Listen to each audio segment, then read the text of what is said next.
เดี๋ยวเขาไปเบิ่งกันที่บรรยากาศของไอเต็กตึกเก่าทุกคน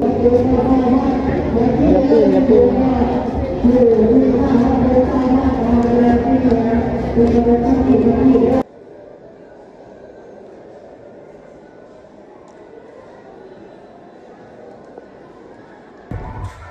สบายดีกันเบิร์ดทุกคนวันนี้ก็มาที่บิ๊กซีกันอีกเทื่อนึงเป็นบรรยากาศวันเด็ก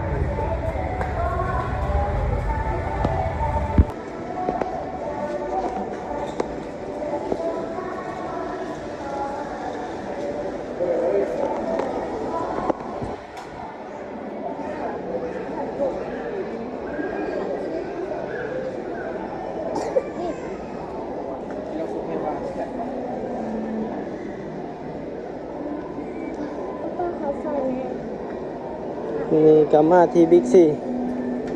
วันผักวันอาทิตย์พาแอนนามาลินมานั่งพักผ่อนนะมาเบิ่งว่ายูไอเต็กเขาจะจัดงานวันเด็กมีหยังแหน่เพราะว่าเขาจะจัดตั้งแต่วันที่24จนถึงวันที่1เลยโรงเรียนลูกกระจัดเบิร์นเด็กนะบรรยากาศของบิ๊กซีคนโบราณปานใด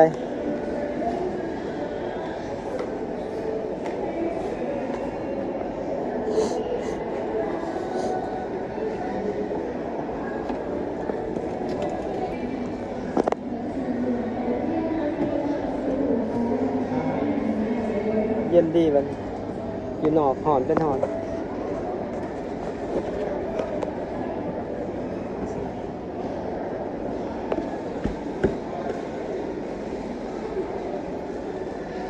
มาเบิ่งบรรยากาศกันที่บิ๊กซีก่อนทุกคนเดี๋ยวจังออกไปไอเต็ก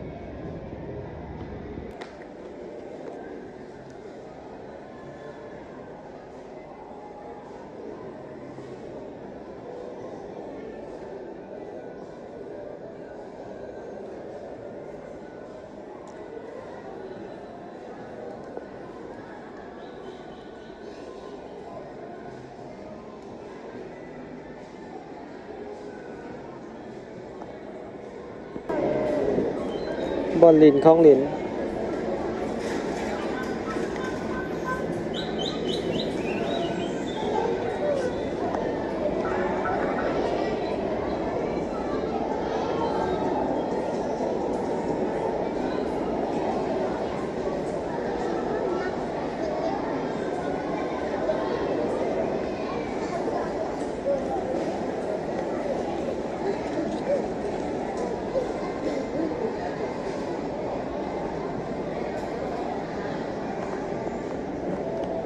ซื้อน้ำกินกัน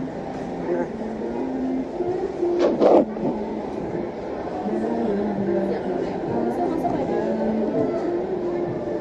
เบิ่งตาจะเอามัทฉะบ่มัทฉะ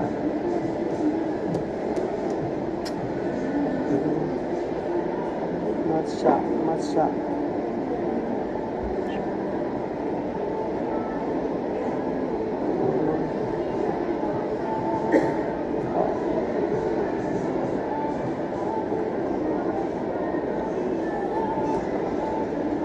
ตัวนี้ก็เป็นมัทฉะนะเลยใส่เลยจ้า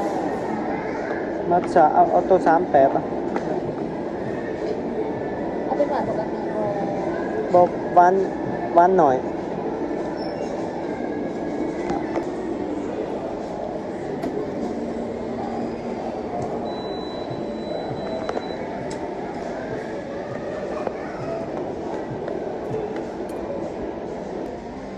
ตอนนี้เราก็มา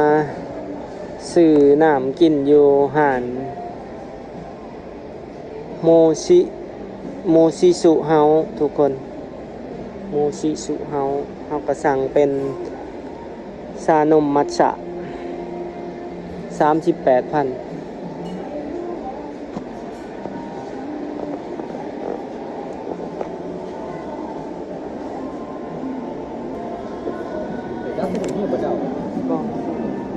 แนะนำรสชาติสั่งดื่มๆเจ้า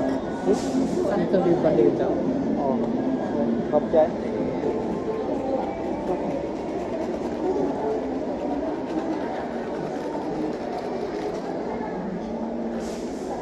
38,000มัทฉะ กินแน่ มัทฉะ กินแน่ ป๊าป๊า กินไงกินไงกินไงกินไงกินไงกินไงโอ้ยเนาะเดี๋ยวก่อน แซ่บค่ะ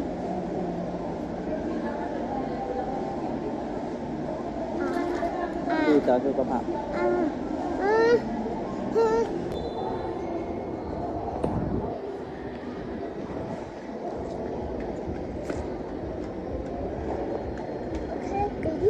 บรรยากาศไอเต็กทางนั้นเป็นสวนสนุกไอเต็กบึงถาดหลวงเอาหน้าถือบ้างถือบ้างบัตรหนึ่ง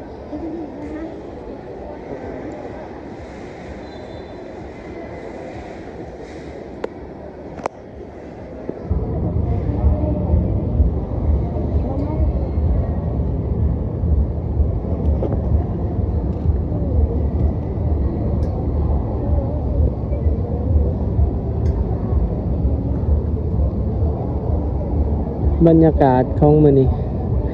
วันพักผ่อนวันอาทิตย์คนก็หลายเติบอยู่ที่ไอเต็กอะ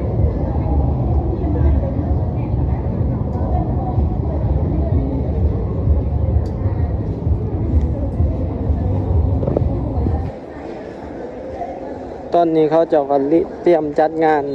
วันเด็กอยู่นี่ทุกคนรถก็กำลังมาจอดหลาย ตอนนี้เวลา3 โมง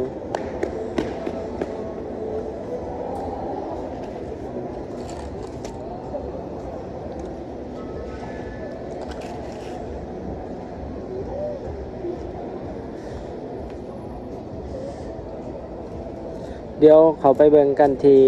บรรยากาศของไอเต็กตึกเก่าทุกคนซึ่งว่าเขาจะมีการจัดกิจกรรม มีการจัดกิจกรรมวันเด็กเดี๋ยวไปเบิ่งกัน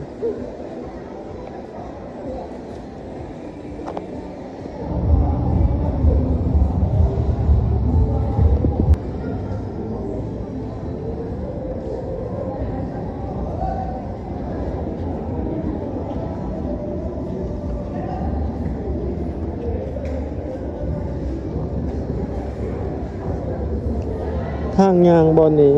เพ่ละทางยางแบบเลื่อน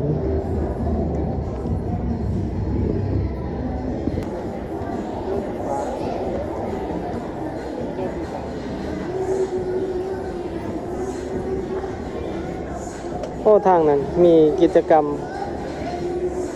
เขาเจาะแข่งบาสแข่งลินบาส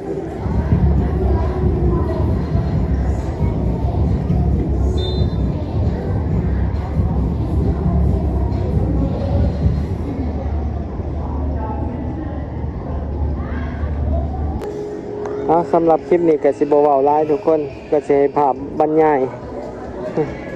หลายๆคนเบิ่งแล้วก็จินตนาการ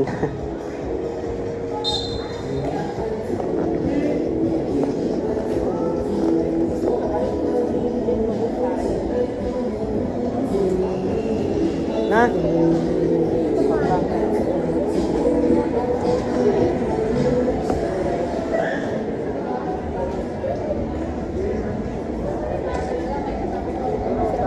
Stuck sa mga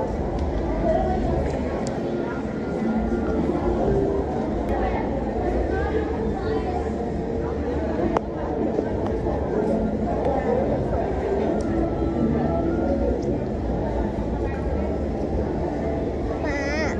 ก็ไปเห็นว่าเด็กน้อยเขาเจ้าชีใด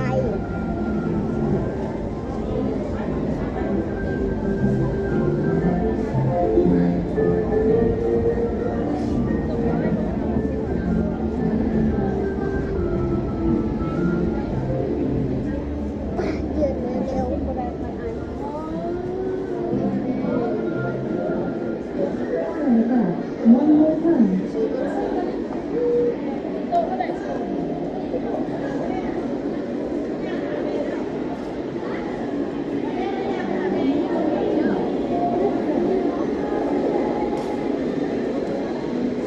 ขี่รถอันนี้คน30,000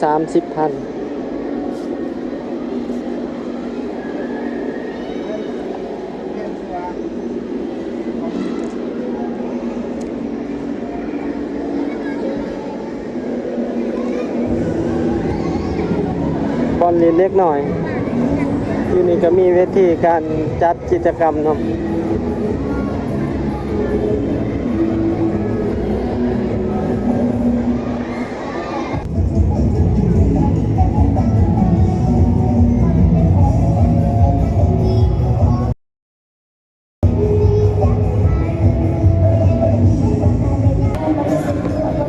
บรรยากาศการจัดงานวันเด็กล่วงหน้า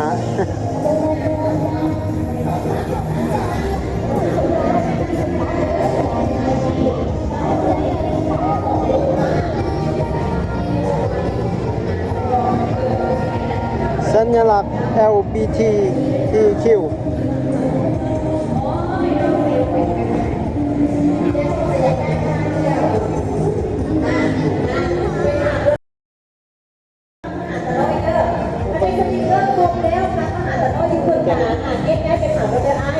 นี่เห็นบอกมันจะมีเซลล์ยูนิตกับ2เนาะเซลล์ยูนิตกับ3เซลล์ยูนิตกับ3เนาะถ้าผู้ใดได้ครบแล้วกับมหาตะน้อยอยู่เครื่องกลางเด้อเนาะตอนนั้นจะอาจจะยางนำอยู่เป็นช่วงระยะเนาะเพราะว่าตอนนี้อยากให้ทุกคนได้คำตอบเนาะอยากให้ทุกคนได้คำตอบที่ละค่ะเนาะคำถามนั่นก็คือ แต่ละเซลล์แต่ละบูธควรจะมีคำถามอยู่ในใจเพิ่นอยู่แล้วเนาะว่าโครงสเต็ปซีอัดและการมหาตะน้อยอยู่เครื่องกลางและการบำรุงจะเลยดีจีฮอด5 โมงประเด็นนี่น่ะเอาไม่พอลูกอันบวงลูกเด็ก นี่ลินเกมมาประเด็นนี่ บวงเด็กแล้ววันนี้บวงแต่ว่าเห็นแล้วไอ้น้อยเอาไอ้น้องไปเนี่ยเกมเนี่ย เนาะผู้ใดที่บ้าน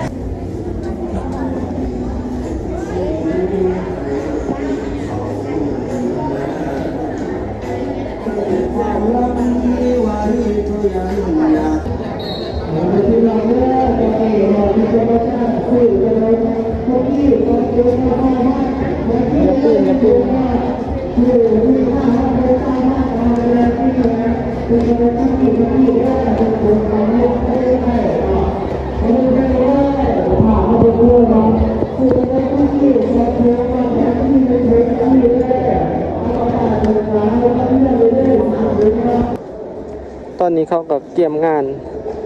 บางส่วน เพราะว่าวันที่1จะเป็นงานแท้เป็นงานใหญ่ของงานวันเด็กอยู่ในไอเต็กนี่ เดี๋ยวเรามาเบิ่งกันอยู่ที่บรรยากาศของตึกใหม่เป็นยังไง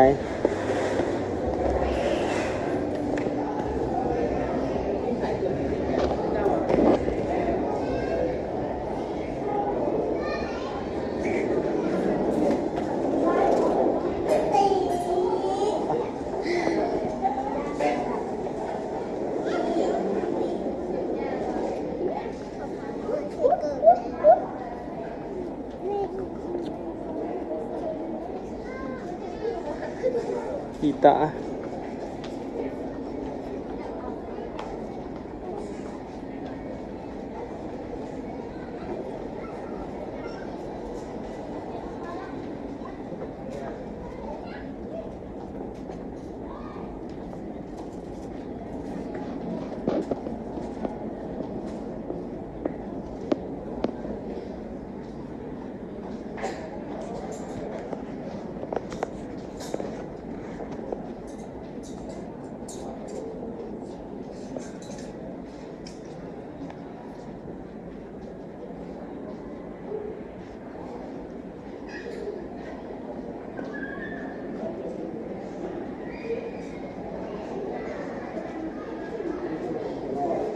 นี่เป็นบรรยากาศสันซองทุกคนอยู่หานค่ำสันซองกับมีหานค่ำบรรยากาศคนร้ายเติบอยู่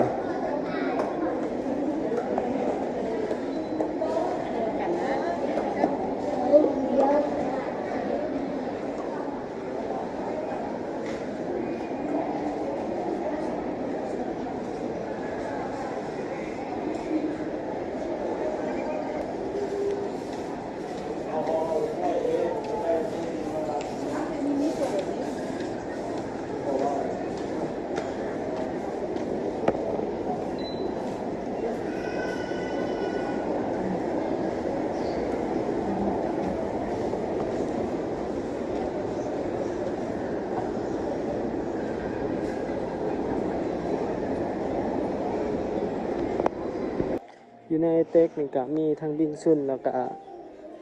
อเมซอน